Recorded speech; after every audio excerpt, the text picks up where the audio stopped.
Good morning, everyone. Very warm welcome in today's ECOSYSTEX Insights Series session, a special edition. Nonetheless, first of all, before we kick off, I would like to inform you that this session is being recorded. So by staying connected, you agree to this. The recording will be published on public channels. So the best advice I can give you is to keep yourself muted and your camera off at all times, up until any Q&A moments. Then you are welcome to raise your hand and speak, and also turn your camera and microphone on. I also would like to inform you that questions are more than welcome in the chat from the very beginning of the session. Please type them in, and then we will have dedicated moments during the webinar where we can address those questions, and our speakers will be happy to answer you. So today's agenda, as I mentioned, this is a special edition session because generally what ECOSYSTEX Insights Series is all about, we are bringing you ECOSYSTEX member projects who are sharing a little bit of their developments, their project activities with you. But today we are going to focus on ECOSYSTEX Technical Working Groups progress and work that's about to be published. So first we are going to hear from the ECOSYSTEX Technical Group 2, sharing an overview of current and emerging textile-to-textile recycling technologies, brought to you by Pirjo Heikkila, who is from VTT Finland and is the working group leader. Then we are going to have 5 minutes for your questions, and we'll be ready to move on to our second presentation from the ECOSYSTEX Technical Working Group 4 on the availability of renewable materials and standards for testing, characterizing, and evaluating them.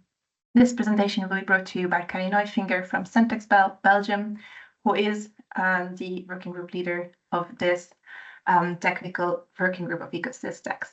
5 minutes will be dedicated to questions to Karin, and then we are going to be ready to wrap up around 11 o'clock.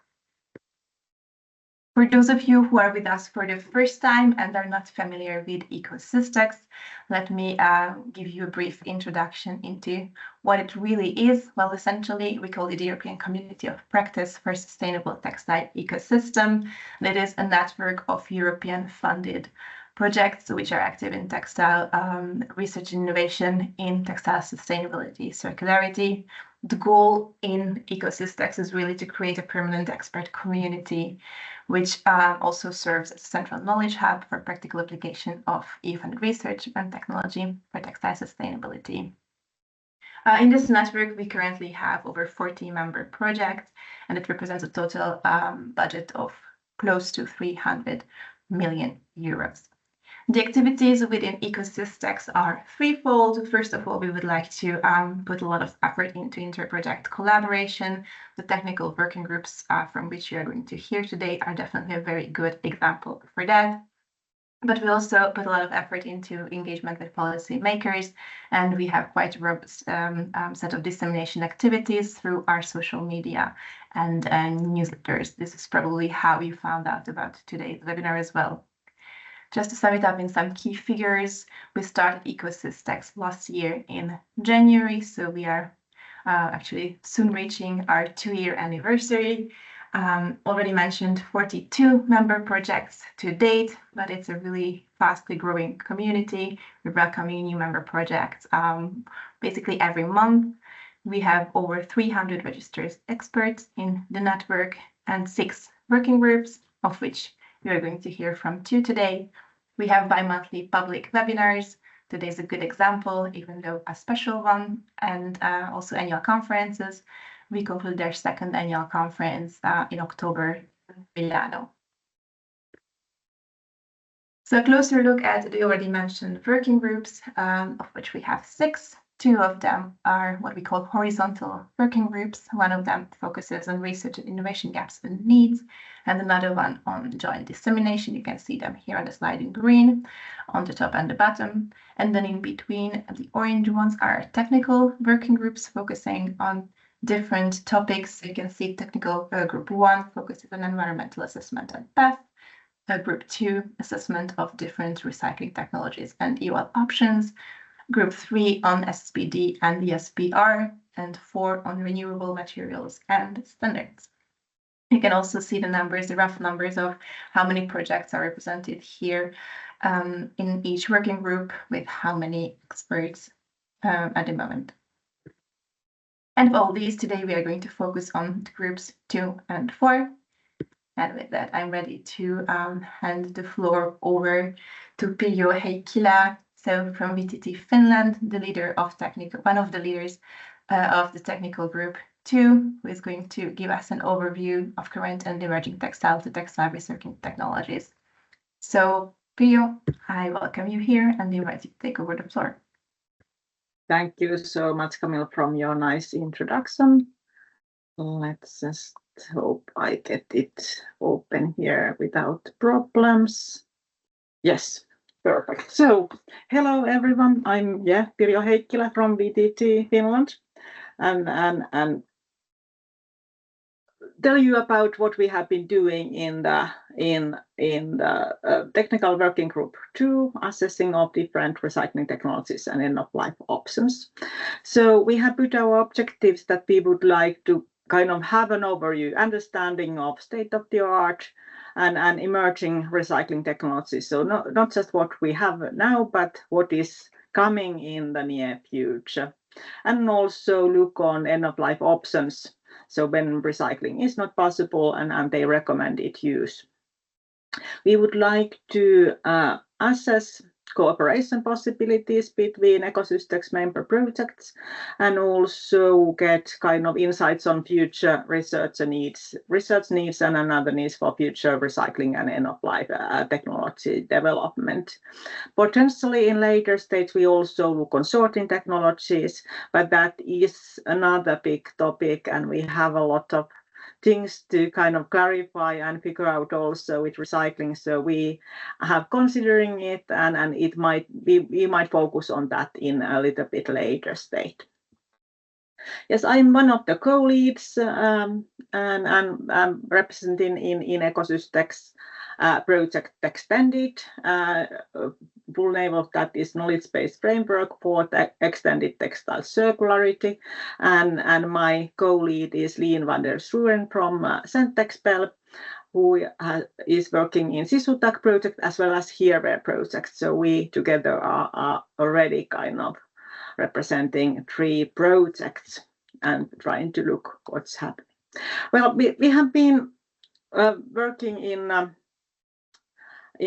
looking on the information regarding textile recycling technologies, and we decided to start by look what kind of reports and materials there already exist. So what kind of literature references can be found and different resources, so reports, articles, and so on textile recycling. That was our first task, and then I will summarize our findings on that. And we have started listing, and in this first slide there are reports about textile circularity and recycling technologies especially. And we didn't want to have reports on focusing on specific technologies, but tried to find out and find resources which can be then used by our group members and other ECOSYSTEX members when they want to learn more about technologies. So there is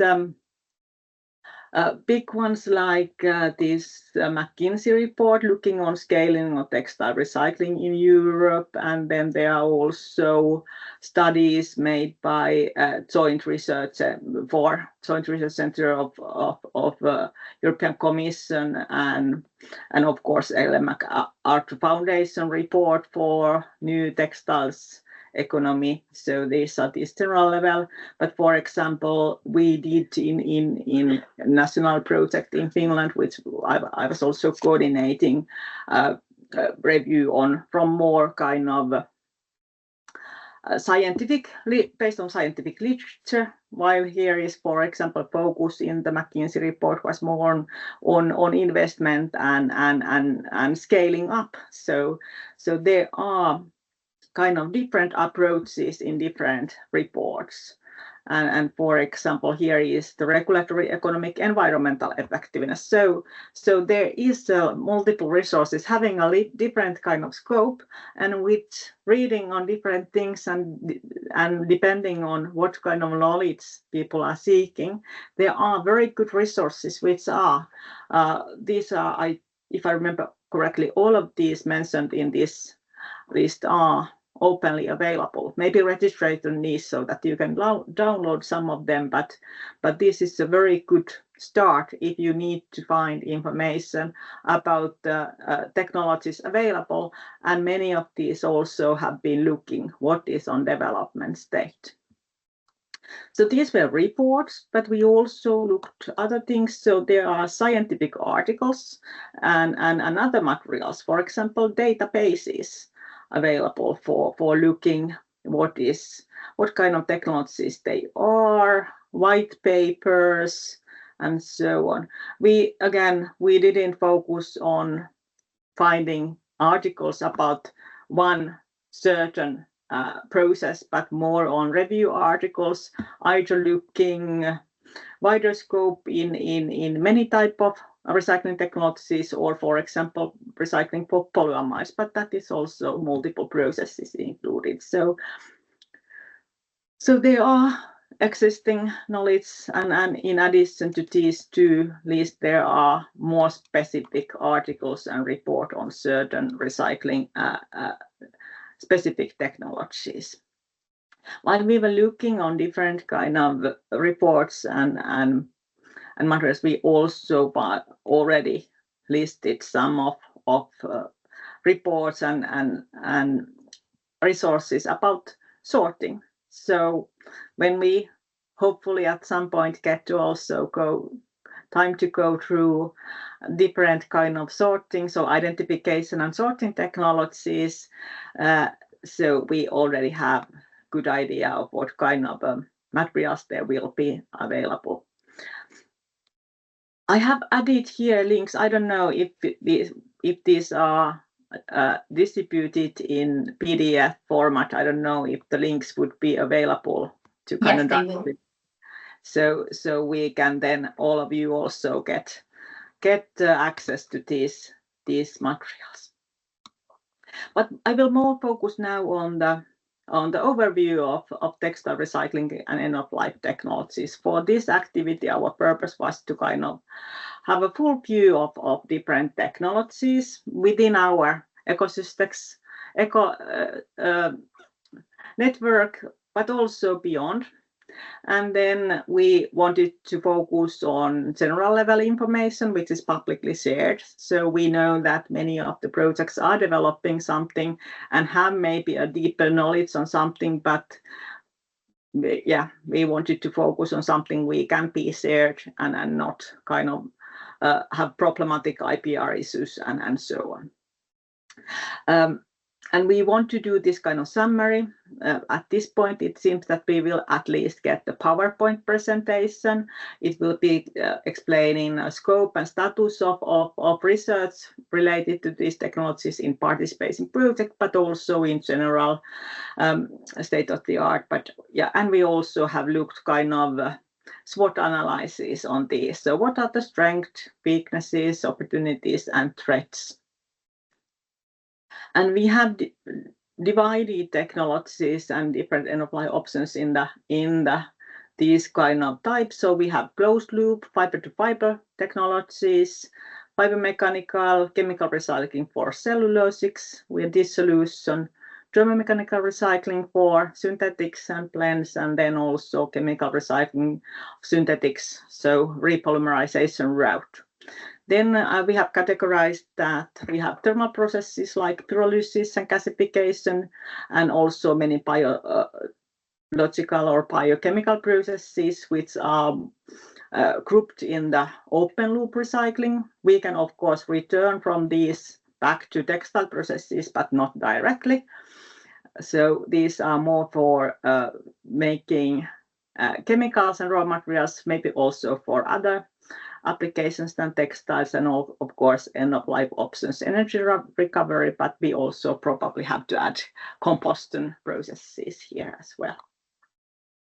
But today I will look shortly what we have been collected related to a closed loop, so fiber to fiber recycling, and what kind of things we do. And I hope that there will be more active members within our working group after this presentation, and so you get idea what to do in here, and also so that we can include information from our projects. So let's start with the fiber mechanical recycling. Principle is simple. So textile products are just mechanically open and taken back into fiber level. And then these fibers can be used for making yarns, so non-wovens, but of course they can go to open loop options as well. And in this typical process, so textile is cut into pieces and then cured and opened. Processes are this kind of traditional mechanical opening with the spiked rollers making the opening and tearing, but there's also soft mechanical processes. And within active members of our working group, we have identified at least 2 projects, extended projects. So my project, which is looking on both of these, and trick process then looking on the traditional mechanical. So we have LSJ, Strester from Finland and Purfai in the mechanical recycling on extended, and Marchi and Fieldy in the trick process for the traditional one.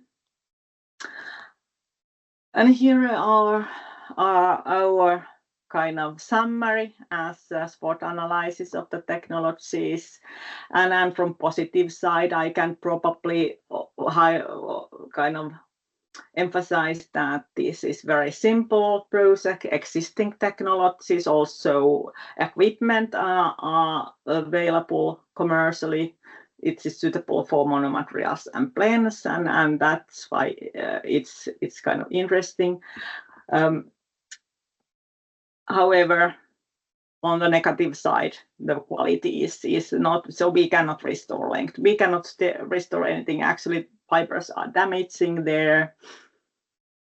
And also mention then colors and finishes can be considered as an opportunity. If we have very kind of separated fields, we can have textile material which already have certain color, already have certain chemicals, but that is also kind of negative side, because if the materials are mixed, those can be, color is not very nice with the mixed textile materials, and some finishes, for example, fire retardants, may be problematic in certain applications. So there is a lot of issues, also potential of using these chemicals and finishes to our advantage.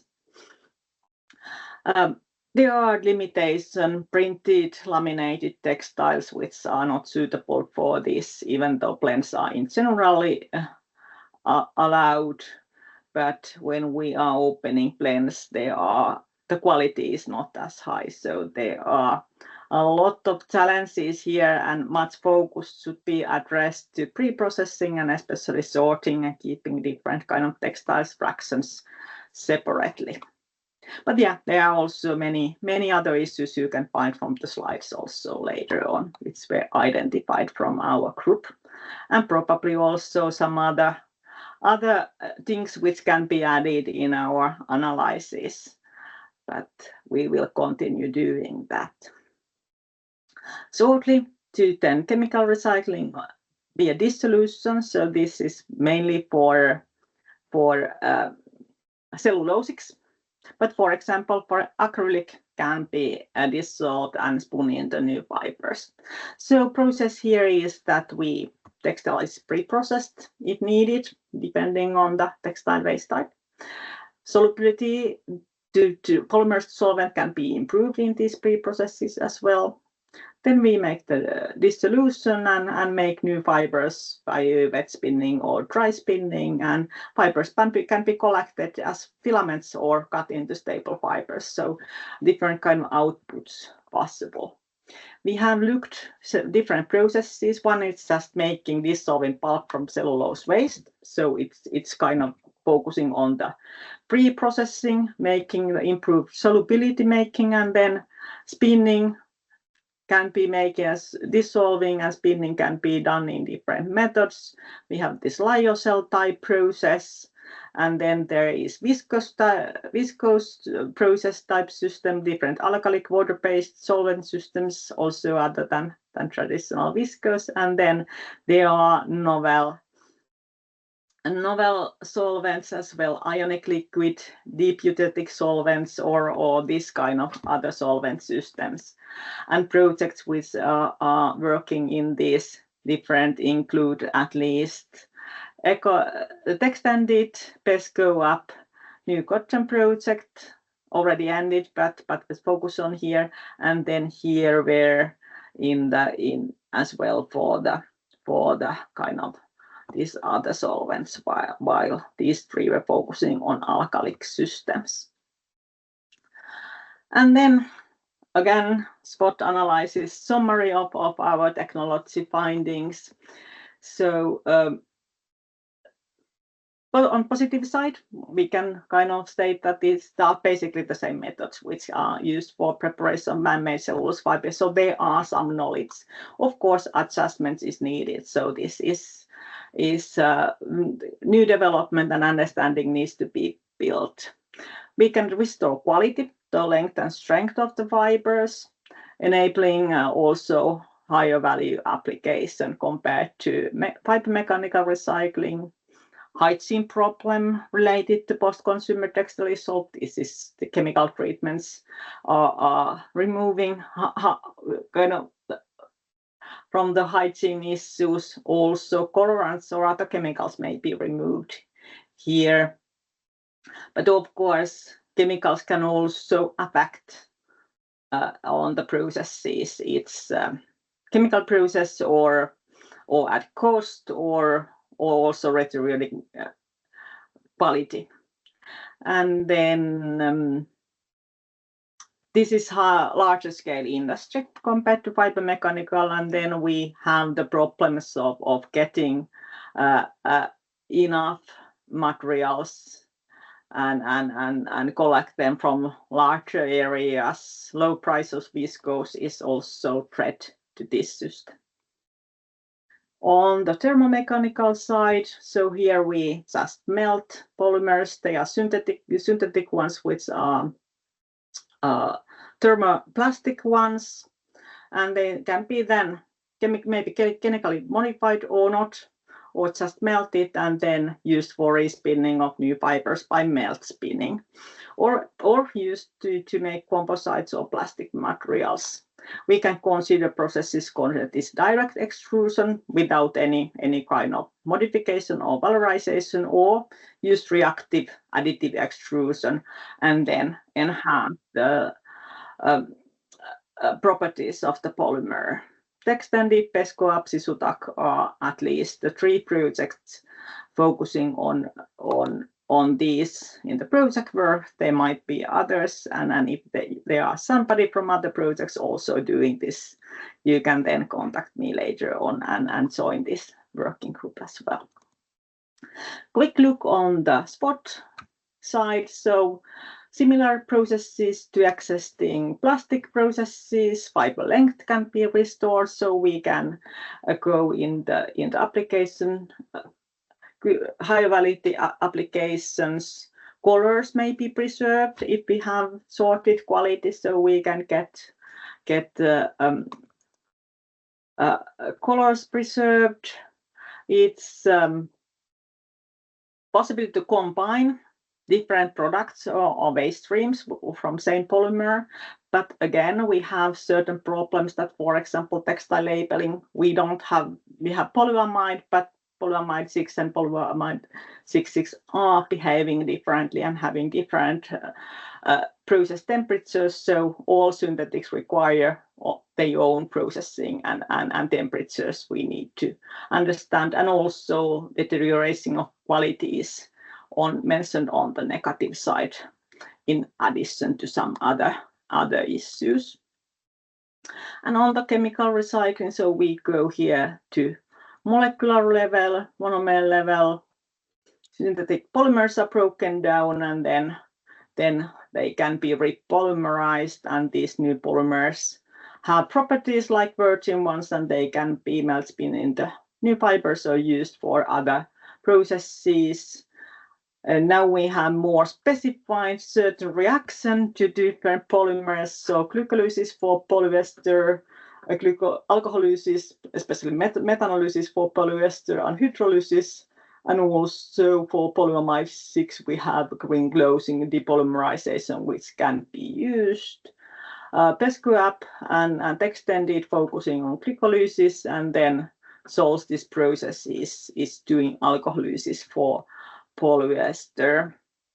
But mentioning here, this is fancy way we can restore purity and quality, length and strength of the materials be equal or higher to originally need if we want to do that. Processes are same for plastics, but of course there are a lot of issues as well. So this is again process industry, large scale. Many of the processes are still in the research scale, so it's not that well kind of commercialized yet, and not as easy to commercialize than the other ones. It is selective, so we can in principle use different kind of the many kind of blends and just selectively take out of certain, but from economic reasons the higher purity is quite high purity is typically needed, and the economics is probably a big challenge, and we do have not maybe mentioned here, but low price of the synthetic fibers is really a threat to also for wider commercializing of these technologies. So they are more on the development stage, but very good kind of prospects because we get the very good high quality materials from it. But just to wrapping up, we are continuing to doing this SWOT analysis, collecting information from the projects. We will give more focus in the future also for the open loop processes, end-of-life processes, and then in the future maybe also as a sorting technologies. And we are really welcoming new, especially active members who can bring us information from other projects which are part of the ECOSYSTEX. Thank you, and here are my email address if you want to connect with me later on. Thank you. Perfect. Thank you so much, Pirjo, for sharing all the insights and the fruit of the work done in the last roughly 1.5 years in your working group. You have one question in the chat, so let's have a look. It's an acrylic-related question. Asking, is this processing existing already for post-consumer textiles outside of the lab? Is it eventually the project that was done with Italian and French partners? And does the textile that's left over need to be fully acrylic for this processing, or does technology allow for impurities? Unfortunately, I'm not expert on that, so this is something that is taken from some literature reference. I think I don't remember that any of the member project provided more information about that. So I'm sorry, I cannot answer these questions. So, but this is collaborative work, and hopefully these questions, you can find answers for this from the literature as well as other experts.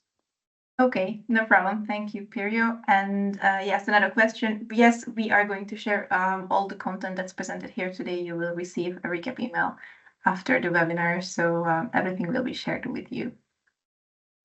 All right, if there are no further questions, then thank you very much, Pirjo, and we can move along to our second speaker of today. So now I'm inviting Karin Eufinger from Centexbel, Belgium, who is the leader of the Technical Group 4 in ECOSYSTEX, and she is bringing us a presentation on the availability of renewable materials and standards for testing, characterizing, and evaluating them. So this is the work that has been done in the last roughly 1.5 years as well in this Technical Working Group. Karin, you're more than welcome to start your presentation. Yes, thank you very much, Camilla, for the introduction. I have to apologize. I will leave off my camera. My network connection is not the most stable. I had been thrown out of the meeting before, so I'll do my best to, I hope it will remain stable now. No problem. Camilla already introduced the title. I hope you can all see my presentation. Yes.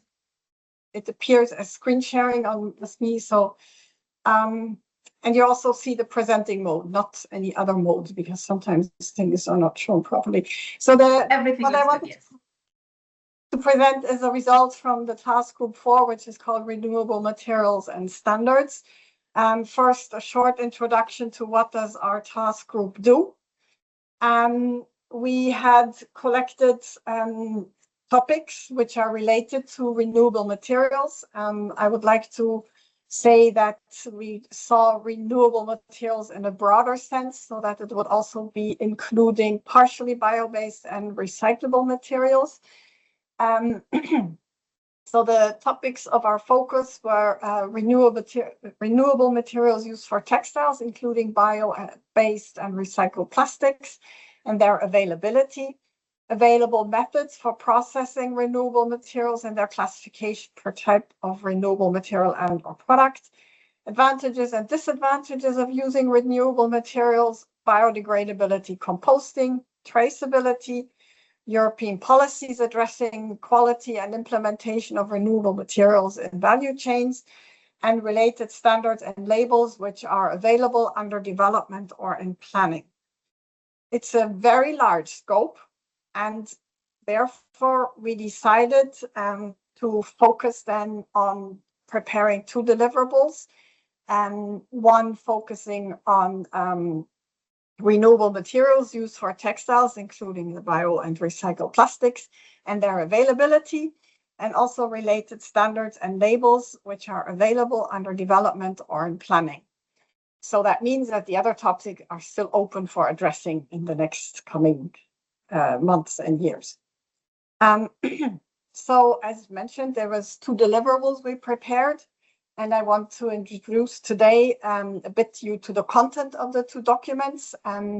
They will be made, or they have been made available today, so you will receive this presentation and also the links after the webinar. And the first is an overview of the standardization committee's standards, which are published or under development, and the gap analysis for renewable materials and textiles. And the second deliverable is an overview over renewable, the focus on the textile market. These are 2 very quickly, these are constantly under development, so I would like to put out a note. These deliverables are a snapshot in time, and some parts might evolve or might become outdated quickly, which is why we also provided links in the documents where you can always check for the most up-to-date information. But we agreed that it would be very interesting to have this overview, to know what's going on and to know where to find further information.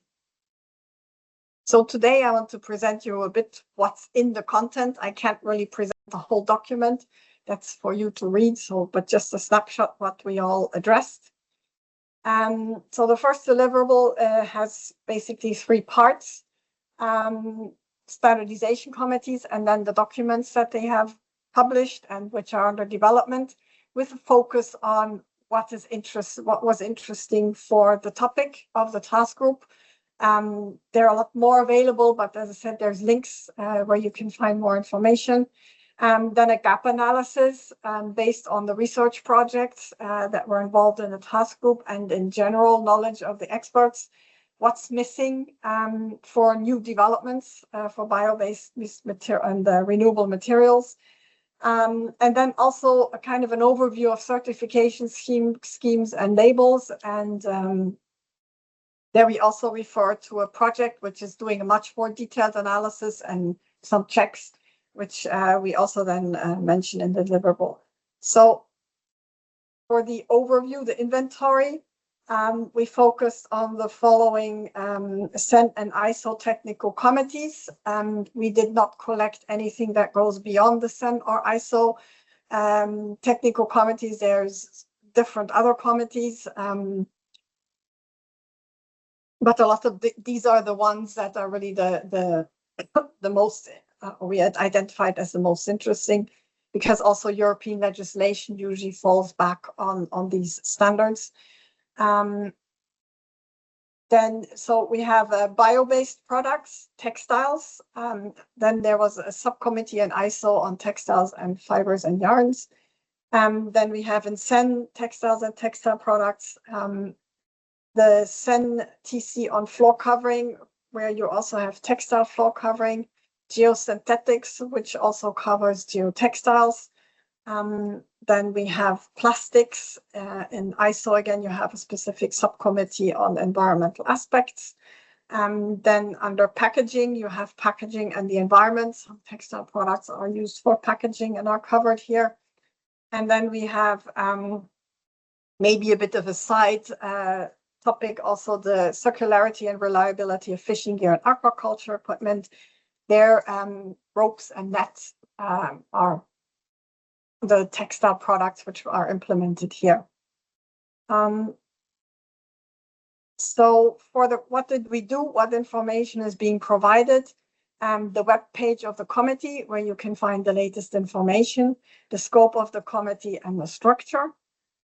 And for the standards, the relevant publications and documents under development, listed a bit also per working group. And then there was a table format used to provide a better overview. So if I can just show a brief snapshot how it looks like. You have here the committee for bio-based products with a little indication, the link to the CENELEC website, where you can find always the up-to-date information for the technical committee, and then the working groups with the published standards. And if there's a work program, there would also be documents listed in here.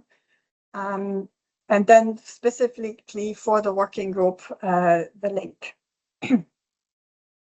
This is another example where you have a working program where you then find the different stages of the documents. In some cases, only a work item number will be listed if no standard number has been assigned yet. For the gap analysis, we identified and listed current gaps and also which of these gaps are partially being addressed. Because sometimes projects are already working a bit on it, but haven't really found a solution yet. And there are also some gaps which have not been addressed yet. And so together with the list of standards and standards under development, we think that this analysis can help projects identify which standardization work is for one ongoing and what they could maybe also in the future potentially address in their projects. If they see that for a development they're looking at a standard would be missing, then you can take this up into your current projects and in new projects you're looking into. So for the overview of the certification schemes and labels, these private certification schemes and labels, quite often they're also they refer to themselves as standards, but under EU legislation, you will use rather these terms. We focused a bit on bio-based and renewably sourced textiles materials, including also side issues like composting and durability and circularity. So the list again is not meant to be exhaustive. We put in there what we could identify. We put in some extra links where more information can be found. And we would also point it out that some member projects of ECOSYSTEX, especially Staff for BBS, are working on developing a more extensive list, and they're also doing some checks on these labels. So that we identified different categories of labels because you have to sort them somehow. ISO 14024 type labels, sustainable feedstocks, bio-based content, compostable, biodegradable, chemical safety, recycled or organic content, and more sustainable practices. Again, these are put in tables, the ISO 14024 type 1 labels. These are recognized by countries or the Commission themselves. Like you have the EO Eco label, the German Blue Angel, and the Nordic Swan Eco label. Again, if there's other countries that have such labels, which we haven't found, it's always information that is welcome to send for us. But yeah, we can't say we could have a comprehensive table, as again, labels are constantly changing. So for the second deliverable, we decided that actually there's a lot of talk about renewable resources, but once you get down and look at it, their availability is not always clear, and also the sources for these resources. So we decided also to make a collection there. It's split in two different view of the types and sources for renewable resources, and then their availability. Sorry, I have a bit of a cold.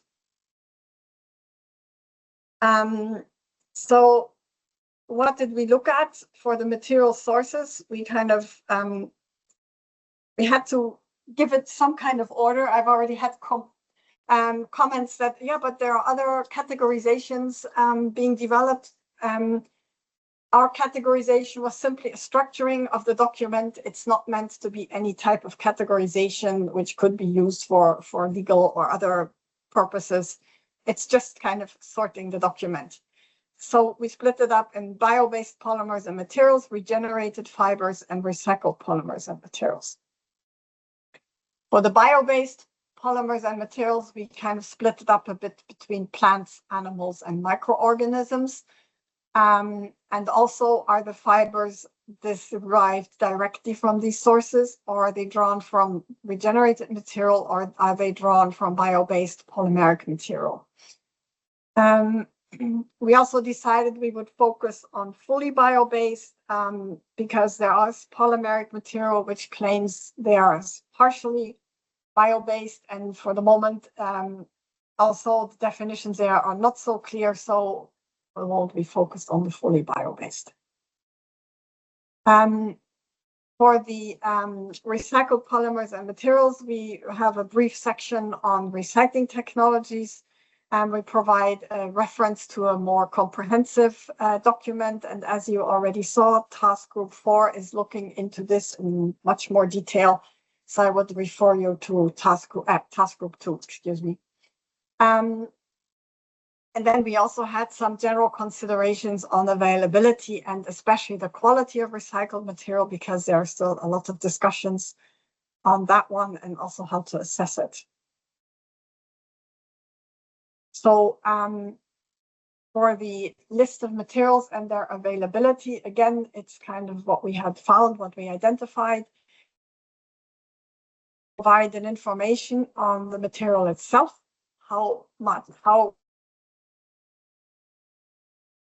where we said high is an unlimited supply, you will have no problem with getting the material.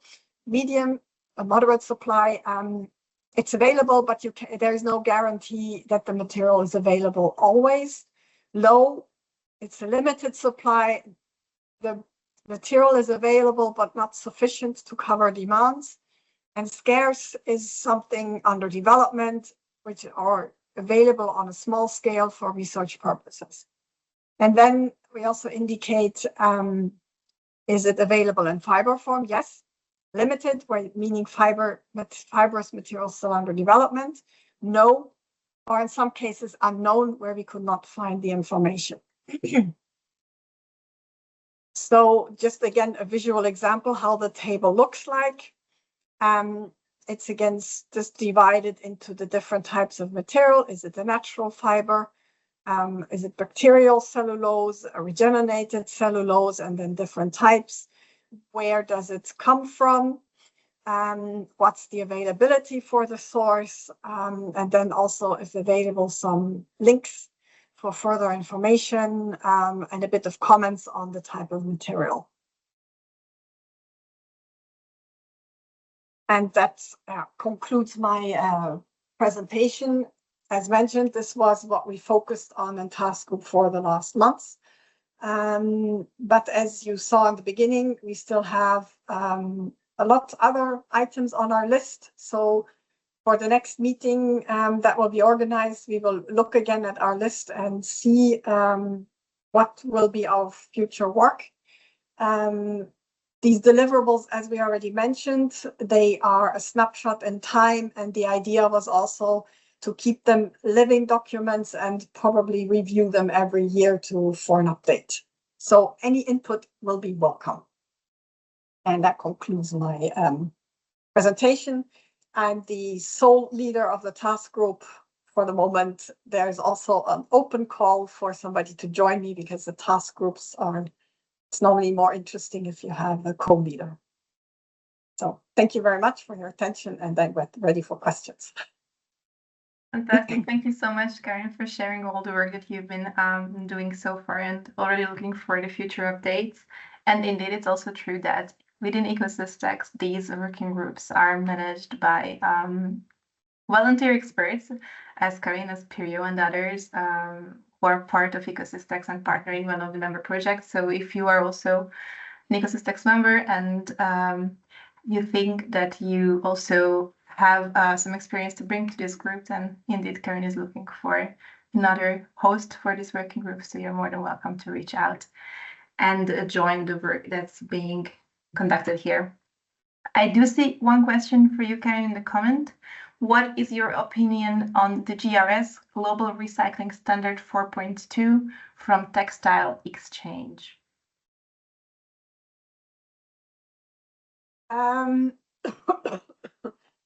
That's a very, very large and extensive standard. It covers a lot of topics, including anything down to the management of the farms and the welfare of the animals, the workers. So a lot of societal animal welfare. It also therefore addresses the sourcing in a very broad form. I think it's a very ambitious project, and as I understand, they're also still fully developing this document. Thank you, Karin. Did Maria, that answer your question? Because I wondered, Maria, if you would like to elaborate, you can raise your hand and I can unmute your microphone if need be. Yes.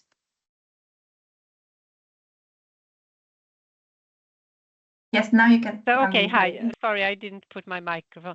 Thank you so much for a good presentation, Karin.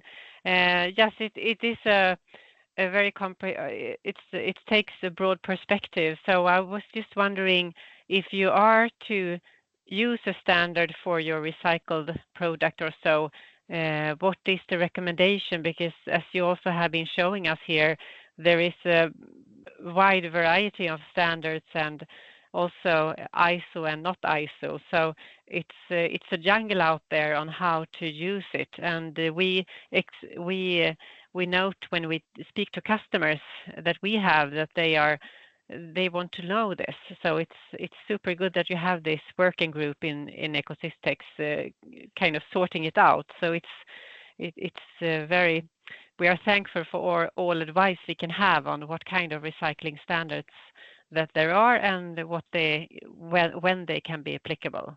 So you gave me a kind of a guideline, but it's really important to discuss these questions. Well, it's not so easy because for the moment there is European legislation on the eco-design for sustainable products, and there is under development the legislation for green claims, the Green Claims Directive. And in the Green Claims Directive, if I understand correctly, you can have registered labels, something in the direction of like the EU Eco Label. And then things would probably become more clear because you will have registered and recognized labels. But as I said, that legislation is still under development. Usually the Commission, like for eco-design, will look to standards developed in CEN. A lot of CEN standards then take, in CEN they take over ISO standards, so also ISO standards get taken over. So for the moment, I think you can just evaluate the labels and check their claims. It's still, nothing is set well yet. That's why the Commission is developing this legislation. So for the moment, I cannot really give you a lot of advice yet, other than be careful and watch what will be upcoming in legislation. And try to look a bit at all these different labels. Is the source trustworthy? Yeah. Okay. Thank you so much, Karin. It helps, but it's a jungle out there. So, but thank you for good advice. Thank you.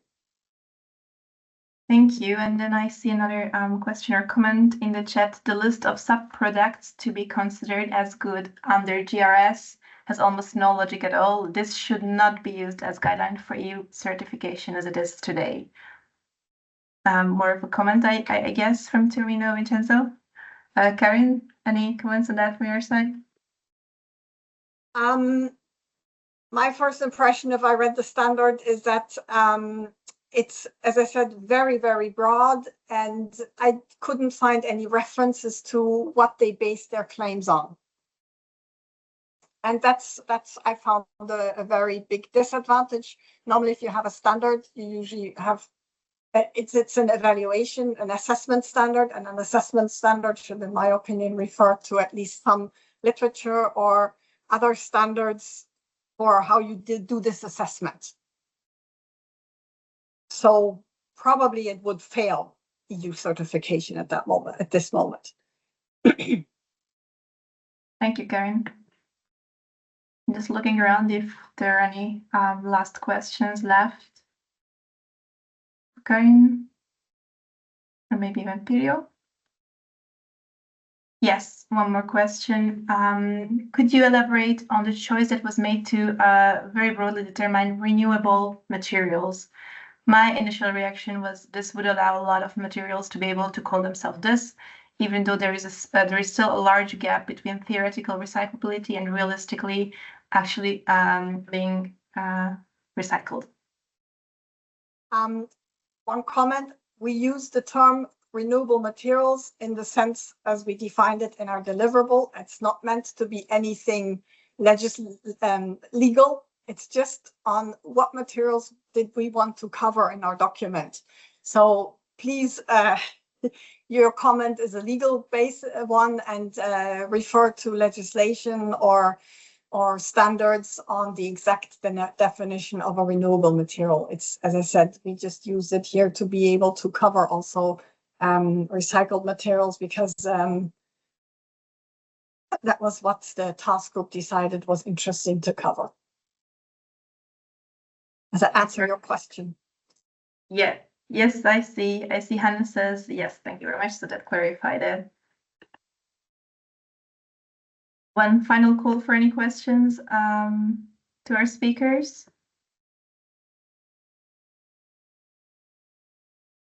If that is not the case, then I will take another minute or two to wrap up this really insightful session. So please bear with me for that. First of all, I would like to share then where can you find the documents, the content that has been shared with you in this webinar today. So first of all, the TG2 presentation, so the first presentation of today, will be shared via the recap email that we always send out after ECOSYSTEX Insights Series webinars. You will be able to download it from there. And the TG4 publications that Karin just presented will be are already available on the ECOSYSTEX.eu website. My colleague Matteo will also drop the links to those right here in the chat. They are also going to be part of our recap email, so plenty of ways for you to access all of them. And of course, the full recording of this session will also be available online, but it as well will be part of our recap email. As I mentioned, these ECOSYSTEX Insights Series webinars are regularly happening. So let's have a look at what's coming up next. Late November, so still this month, we have the, if I can say, regular type of Insights Series sessions, where you will hear from specific member projects of ECOSYSTEX on their currently ongoing work and main milestones that they achieved. Later on, so this is the last from this year, and then in January or early February, we have another one planned, and then it will be followed in the spring by the 13th edition of this series. So stay in touch with us, mostly on our LinkedIn page, where you can always be informed about the upcoming sessions. But to register for the one in late November, we are also dropping the link in the chat. Another thing I would like to bring to your attention is, of course, as ECOSYSTEX, and especially the technical collaborative work, of which part has been presented here today, is only available for partners of those EU-funded projects that are part of ECOSYSTEX. So there is a limitation on that. So here is a different opportunity that's available for everyone, which is the Circular and Bio-based Textiles Innovation Hub, which we are running at the Textile ETP on very similar topics to what ECOSYSTEX covers. And what it really is, it's a hub that brings together European textile sustainability experts to essentially learn, network, and collaborate on the current hot topics of circular and bio-based textiles. What it looks like in practice, it brings you webinars on different innovation topics several times a month. There are physical meetups and networking opportunities as well. So if you would like to learn more about it, then yet again, a link will arrive in the chat and you can find out more.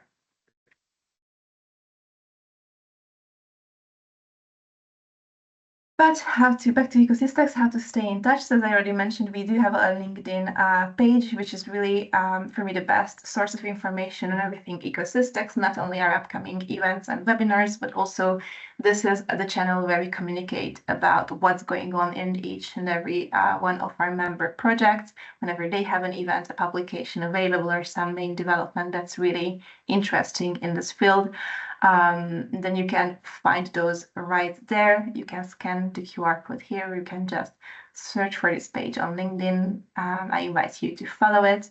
And if you would like to become a member of ECOSYSTEX, then first of all, you will have to be a partner of currently ongoing or past, actually, EU-funded project focusing on research in sustainability, circularity, and textiles. You can reach out to the email address on the slide here for more information, and then we are going to share with you the application process and well, how can you be hopefully part of this network, also for all the networking opportunities, exchange, dissemination, and also the technical working groups. With that, I would like to thank you for your attention today and hopefully see you in one of the next webinars. Thank you very much to Pirjo and Karin as well for sharing, well, for doing the great work already that they are doing and also sharing it today, and looking forward to next updates in future webinars. Everyone have a good day and a nice weekend. Goodbye.